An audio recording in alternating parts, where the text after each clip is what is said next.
최근 치매 환자의 숫자가 급속히 늘어나면서 2025년엔 100만 명을 넘을 것으로 예상됩니다. 치매는 누구에게나 어느 가정이나 찾아올 수 있는 병이지만 아직 완치 방법이 없죠. 따라서 치매가 생기더라도 안심하고 살아갈 수 있는 사회를 만드는 것이 매우 중요합니다. 대구시는 치매가 있어도 아름다운 인생을 살아갈 수 있는 치매 아름도시 만들기 사업을 진행하고 있습니다. 보다 많은 사람들이 치매 환자를 이해하고 배려하는 치매 친화적인 사회를 만들고자 하는 것이죠.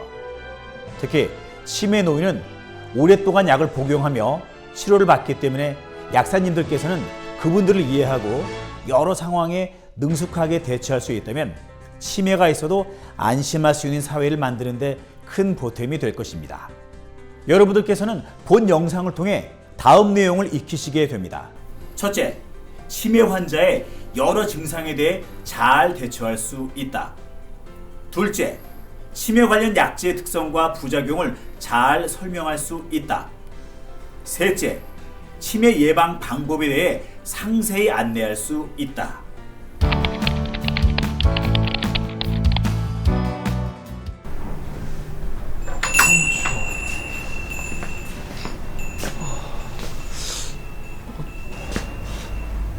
내가 여기 왜 왔지? 네, 어르신 어서 오세요. 뭐 찾으시는 거 있으세요?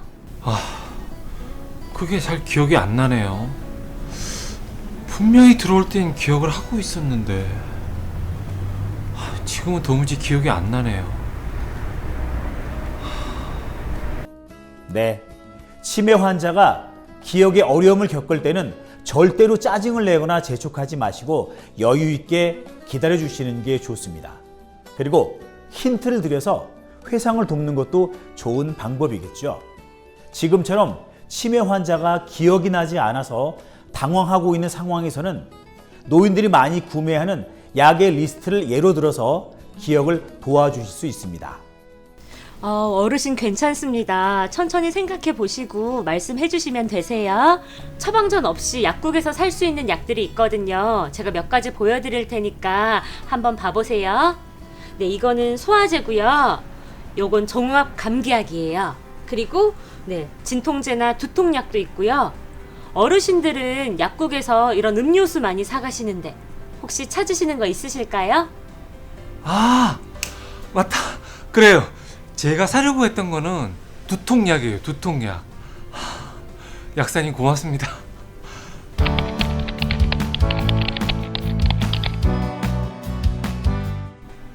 계세요 그럼? 어르신 계산하고 가셔야 돼요. 약값 5,500원입니다.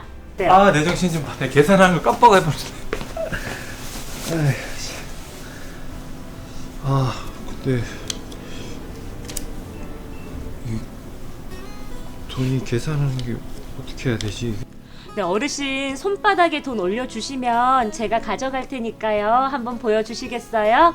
여기 1,000원짜리를 6장을 주시거나 아니면 10,000원짜리 1장을 주시면 제가 거슬러 드릴게요. 괜찮으시면 제가 직접 도와드려도 괜찮을까요?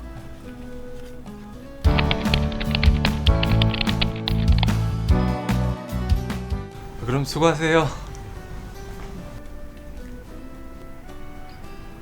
어떡하지? 놔두고 가셨네. 어르신께서 이번엔 가방과 약을 두고 가셨네요. 이럴 때는 어떻게 하는 것이 좋을까요? 처방 전에 연락처가 있는 경우 직접 어르신께 연락을 할 수 있습니다. 만약 연락처가 없는 경우라면 처방을 한 병원을 통해서 연락을 요청해야 합니다. 이런 일이 여러 번 반복된다면 미리 연락처를 여쭤보고 기록해 두었다가 활용하면 아주 금상첨화가 되겠죠.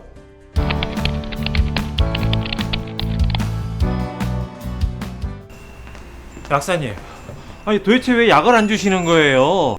지금 내 약 빨리 주세요. 어르신 아까 저한테 처방전 주시고 약 받아 가셨어요. 제가 약값 계산하는 것도 도와드렸는데 기억 안 나세요? 혹시 집에 가셔가지고 다른 데다가 약 두신 건 아니실까요?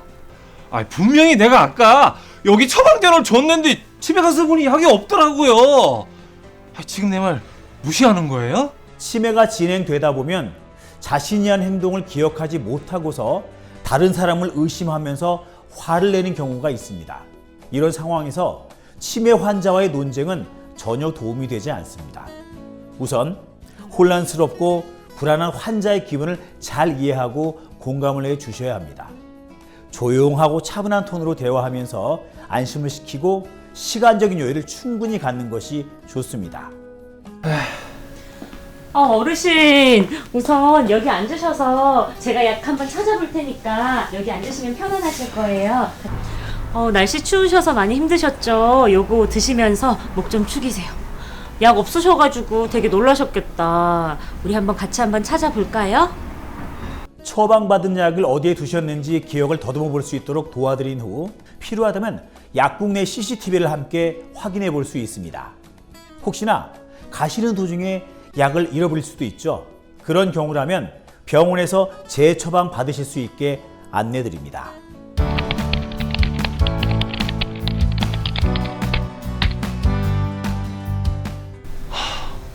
약사님, 약을 어떻게 먹으라는 건지 잘 모르겠어요. 막상 들을 때는 좀 알겠는데 집에 가서 약을 먹을 때가 되면 기억이 잘 안 나요. 치매가 진행되면 다른 사람이 하는 말을 이해하기가 힘들어지고 글로 적힌 내용도 읽기 어려워집니다. 따라서 치매 환자와 대화할 때는 다음과 같은 사항에 유의하셔야 합니다. 먼저 대화를 시작할 때는 어르신과 눈을 맞추고 미소를 띠면서 친절한 태도로 대화합니다. 치매 어르신은 종종 혼란스럽고 불안하기 때문에 편안한 분위기로 도와드리려 한다는 점을 표현해야 합니다. 그리고 노인에게서는 청력 저하가 흔하기 때문에 어르신께서 내 목소리를 잘 들을 수 있는지 반드시 확인을 해야 합니다. 그리고 저음보다는 고음에 대한 난청이 흔하므로 목소리를 무조건 크게 하기보다는 낮은 톤으로 또박또박 이야기하는 것이 좋습니다. 할머니 보다는 할머니라고 얘기하시는 게 좋겠죠? 어르신, 제 목소리 잘 들리세요? 네, 들려요. 네, 그러면 제가 약에 대해서 설명을 해드릴게요. 문장이 길거나 복잡하면 환자가 이해하기 어렵습니다. 쉬운 단어로 짧고 간단하게 표현해야 합니다. 그리고 기억해야 할 중요한 내용은 반드시 적어드리도록 합니다. 글씨는 되도록 크고 반듯하게 적습니다. 글을 이해하기 어려워할 때는 실물을 보여주거나 그림을 그려서 이해를 도와드립니다. 여기 분홍색 약은 혈압약이에요. 혈압약. 아침 식사 후에 드시고요. 흰색 약은 치매약이에요. 저녁 식사 후에 드시면 되시니까 제가 또 적어 드릴게요. 여기 포장지에 아침약, 저녁약이라고 적혀 있는 거 보이시죠? 이거 잘 보시고 시간에 맞게 약 꼭 챙겨 드시면 되세요. 아침, 점심, 저녁? 아침, 점심, 저녁. 잘 모르시겠죠? 제가 설명을 어렵게 해드렸죠? 아침 약 봉투에 그러면 제가 햇님 그려드릴게요. 햇님 그려드리고 우리 저녁 약 봉투에는 달님 그려드릴게요. 자, 그러면 요거 그림 보시고 시간 맞춰서 꼭 약 드시면 됩니다. 자, 여기서 중요한 팁! 치매 환자의 경우 약을 잘 챙겨 먹는 것이 매우 중요합니다. 치매 환자의 꾸준한 복약은 치매가 악화되는 속도를 지연시키죠.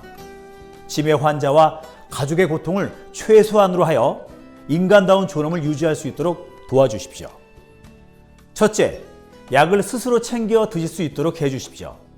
큰 달력에 약봉지를 붙여두거나 또는 주별로 약통을 준비하셔서 오늘 먹을 약을 잊지 않고 복용하도록 도와드릴 수 있습니다. 어르신이 자주 보는 곳에 약 복용을 잊지 않으셨는지를 묻는 경고문을 부착하거나 또 시간 되면 울리는 투약 알람 또는 오전, 오후가 표시되는 전자시계를 활용하시는 것도 좋은 방법입니다. 약을 제 시간에 잘 복용하셨다면 탁상용 약 달력을 두고 내가 먹었구나 이걸 표시해 주는 것도 중요하겠죠. 둘째, 혼자 드시기 어렵다면 가족이 챙겨주시는 게 좋습니다. 함께 식사하신 후에 약을 드시는 것까지 확인하시는 겁니다. 어렵다면 약 드실 시간에 전화를 해주세요. 셋째, 이웃이 챙겨주세요. 혼자 계시는 환자의 경우 이웃에 있는 친구분께서 잊지 않고 물어보거나 방문했을 때 지난번보다 약이 줄어들고 있는지 확인해 주시는 게 좋습니다. 치매 환자에게 질문을 하실 때는 한 번에 하나씩만 하시는 것이 좋습니다. 동시에 여러 가지를 물으면 환자는 혼란스러워하겠죠. 그리고 질문 후에는 대답을 재촉하지 마시고 좀 기다리셔야 합니다. 내 정신 좀 봐. 집으로 가는 방향을 잘 모르겠네. 어르신 그럼 우선 여기 앉아서 우리 천천히 한번 생각을 해보실까요? 우리 약국이 합정동에 있거든요. 혹시 합정동 사세요? 아니에요. 우리 집은 삼덕동이에요. 버스를 타야 하는데 몇 번을 타야 하는지 제가 모르겠네. 당황하시면 더 기억이 안 나실 수가 있으니까 좀 앉아서 천천히 한숨 돌리시고 생각을 한번 해보세요. 시끄럽죠? 제가 문 닫아드리면 좀 조용하면 더 생각 단단하실 수 있으니까 문 제가 닫아드릴게요.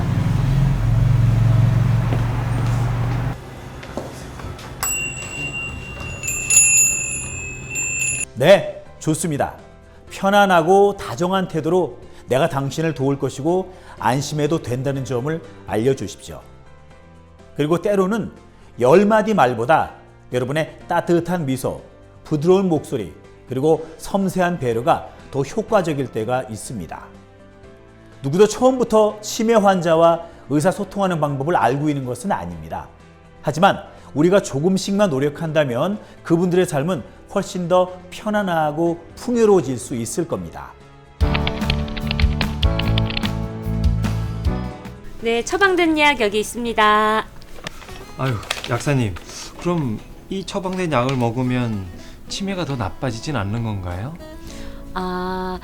그건 치매와 관련된 약물은 크게 인지 기능에 도움을 주는 인지 기능 개선제와 문제 행동을 줄여주는 정신 행동 증상 조절제로 나눌 수 있습니다. 이미 여러분들께서는 자주 처방되는 치매 약물에 대해 알고 계시겠지만 상기하는 차원에서 다시 한번 살펴보겠습니다. 흔히 말하는 치매약은 인지 기능 개선제입니다. 그중 4가지 약물이 처방되고 있는데 그중 3가지는 아세틸콜린 분해 효소 억제제라는 종류에 속합니다. 다른 한 가지는 글루타메이트라는 흥분성 신경 전달 물질의 수용체를 차단시키는 약물로 NMDA 수용체 길항제라고도 하죠. 아세틸콜린 분해 효소 억제제에 속하는 약물은 도네페질, 갈란타민, 리바스티그민 등이 있고 NMDA 수용체 길항제로는 메만틴이 있습니다. 그러면 인지 기능 개선제는 치매 진행을 완전히 멈추어 줄까요? 그렇지는 않습니다. 그러나 인지 기능 저하를 6개월 내지 1년 정도 지연시키고 초조 행동과 같은 정신 행동 증상도 약간 호전시킵니다. 어르신 기억력 저하를 완전히 막을 수 있는 약은 없어요. 그래서 이 약 잘 드시면요 진행을 느리게 만들 수 있어요. 그러니까 꾸준하게 꼭 챙겨 드세요. 그래요? 그럼 이 약을 먹으면 혹시 부작용 같은 건 없나요? 네, 부작용은요. 아세틸콜린 분해 효소 억제제인 도네페질, 갈라타민, 리바스티그민은 아세틸콜린의 효과를 증가시켜주는 약물들이죠. 이 3가지 약물은 특성과 부작용이 매우 비슷합니다. 복용 초기에는 메스꺼림, 구토, 설사와 같은 소화기계 부작용이나 가벼운 두통이 생길 수 있습니다. 대부분 가볍고 일시적이지만 증상이 심하거나 오랫동안 지속되면 담당 의사에게 보고하도록 안내합니다. 그리고 졸립거나 어지러움을 일으키는 수가 있으니 기계를 조작하거나 운전하시는 분들은 주의하실 필요가 있습니다. 한편 비스테로이드성 소염 진통제를 투여 중인 환자 또는 소화성 궤양 환자는 소화성 궤양이 악화될 가능성이 있으니 주의하실 필요가 있고 천식 및 폐쇄성 폐 질환 환자도 호흡기 증상이 악화될 수 있으니 주의하셔야 합니다. 그리고 메만틴은 부작용으로 초조 증상과 어지러움, 두통, 변비, 심할 경우 혼돈 증상이 나타날 수 있습니다.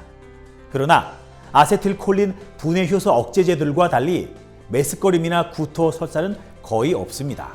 그런 점들에 주의하시면 됩니다. 아, 그렇군요. 근데 제가 아는 어떤 분은 파스처럼 몸에 붙이는 뭐 그런 약을 처방받으셨다고 하던데 그런 것도 있나요? 네, 리바스티그민이라는 약이 있는데요. 이게 패치 제형으로 나와 있어요. 하루에 한 번 새 걸로 붙이면 되는데 전날 쓴 패치는 떼어내고 다른 부위에 붙이시면 되거든요. 주로 가슴이나 뭐 등이나 팔 위쪽에 붙이시면 되니까 이것도 꼭 기억을 해주시면 좋고요.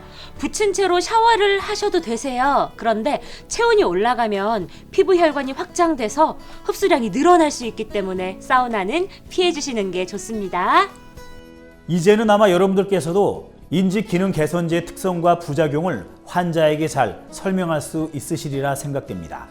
다음으로는 정신행동 증상을 조절하기 위한 항정신병 약제에 대해 살펴보도록 하겠습니다. 치매 환자는 때때로 환시를 보거나 누가 자신의 물건을 훔쳐갔다 혹은 음식에 독을 섞었다 라는 등의 망상에 집착하기도 합니다. 그리고 난폭하고 공격적인 행동을 할 때도 있죠. 이런 증상이 심할 때 항정신병 약제가 처방됩니다. 항정신병 약제에는 리스페리돈, 쿠에티아핀, 아리피프라졸, 올란자핀 등이 있습니다. 이런 약제는 특히 노인에게서 다양한 부작용을 일으킬 수 있는데 대표적인 것은 몸이 떨리거나 뻣뻣하고 동작이 느려지는 파킨슨 증상입니다. 이로 인해 낙상의 위험이 높아집니다. 그 외에도 어지럽거나 졸린 부작용이 나타날 수 있으며 3개월 이상 장기 처방 시에는 뇌혈관 질환의 발생률과 사망률이 높아질 수 있습니다. 정신행동 증상 조절을 위해 꼭 필요한 약이지만 나타날 수 있는 부작용의 위험에 대해서는 환자와 보호자에게 미리 알려주시고 또 필요한 경우 의사와 상의하도록 안내해야 합니다.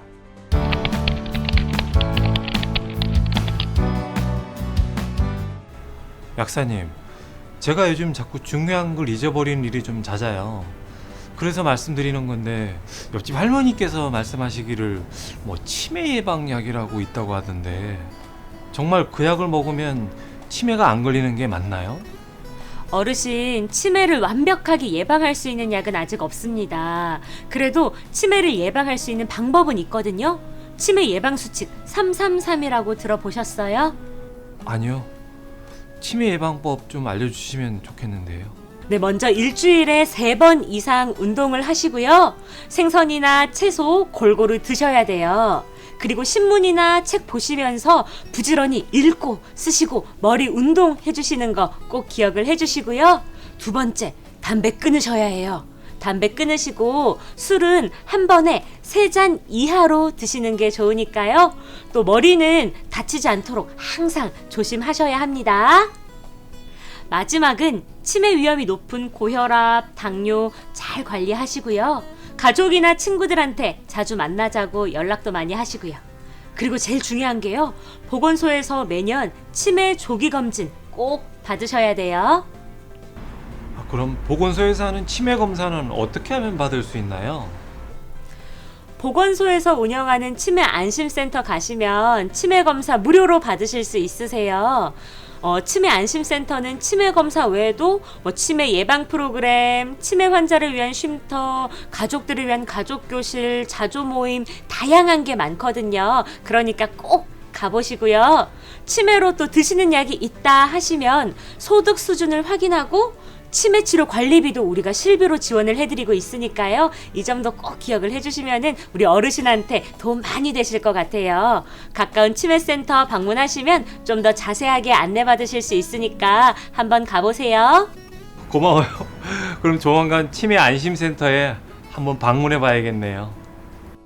네, 지금까지 치매 어르신이 약국에 오셨을 때 발생할 수 있는 다양한 상황에 대한 대처 방법을 알아보았습니다. 또한 치매 관련 약제의 특성과 부작용, 치매 안심센터에서 받을 수 있는 서비스에 대해서도 살펴봤습니다. 치매라는 어려운 질병을 앓고 있는 어르신과 또 함께 길 걷고 있는 보호자분들의 마음을 조금 더 이해하고 공감해 주신다면 그분들이 약국을 방문했을 때 조금이라도 도움이 될 것이라고 생각됩니다. 앞으로 치매 환자와 보호자분이 오셨을 때 이 영상이 도움이 되길 바라며 바쁘신데도 불구하고 시간을 내서 영상을 시청해 주신 여러분께 감사의 말씀 드립니다. 여러분 수고 많으셨습니다.